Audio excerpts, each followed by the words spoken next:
Stranger Things 2 takes place over 9 episodes, 1 more than the previous season, and arguably 6 more than the Duffer Brothers needed to tell the best story possible. Following the logic of Hollywood sequels that more is better, Stranger Things 2 is a constant drag, spinning its wheels on storylines that lack subtext, detours that fail to grow the characters, and a sci-fi plot that feels like a retread of Season 1. And yet under Netflix's unique metrics, the show is a massive success by virtue of being slightly longer and getting media attention. Spoilers ahead for Stranger Things 2 image via Netflix. If you look at the overall picture of Stranger Things 2, you have a season that does a few things right, especially with how it pairs off characters to create new and interesting dynamics, but also has a lot of wheel spinning. The plot doesn't even really get going until the 5th episode.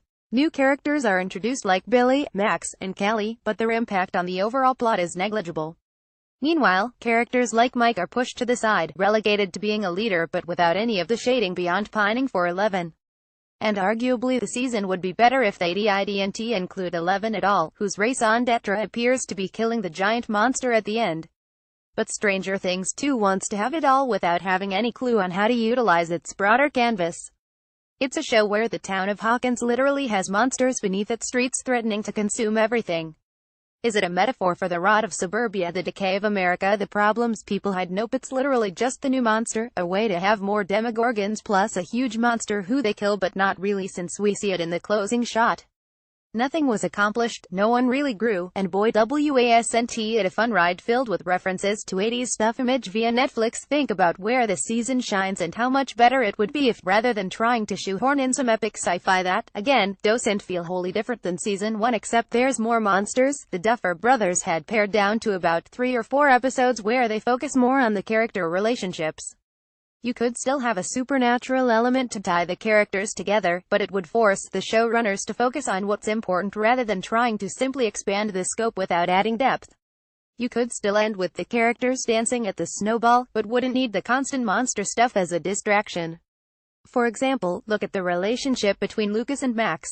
On the surface, it looks like it might lead to tension between Lucas and Dustin since they both have a crush on Max, and when Lucas decides to trust Max, it builds the bonds of trust that form the basis for their relationship. But because Stranger Things 2 has to service a bunch of other storylines, their relationship lacks definition. I can't tell you what Max and Lucas like about each other beyond he thinks she's cool and she likes that he trusts her. Compare that to Season 1 where we at least got some real quality time between Mike and Eleven so that when she dies, their parting has emotional impact. Image via Netflix. But for all of Season 2's flaws, and there are many, none of them ultimately matter. There's no way to prove or disprove the success of Stranger Things in traditional metrics. Netflix doesn't release data, so we don't know how many subscribers watched Stranger Things 2 this past weekend. We also don't know if there was a drop-off from episode to episode. And, ultimately, it wouldn't matter because Netflix doesn't answer to advertisers. The show doesn't have to be popular in a traditional sense because as long as people are talking about it, that's good enough. Add the fact that it's 9 episodes instead of 8 means that subscribers are spending an extra hour watching Netflix instead of doing anything else, thus making their Netflix subscription even more valuable.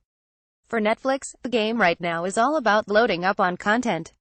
Earlier this month we learned they want to release 80 movies in 2018 alone.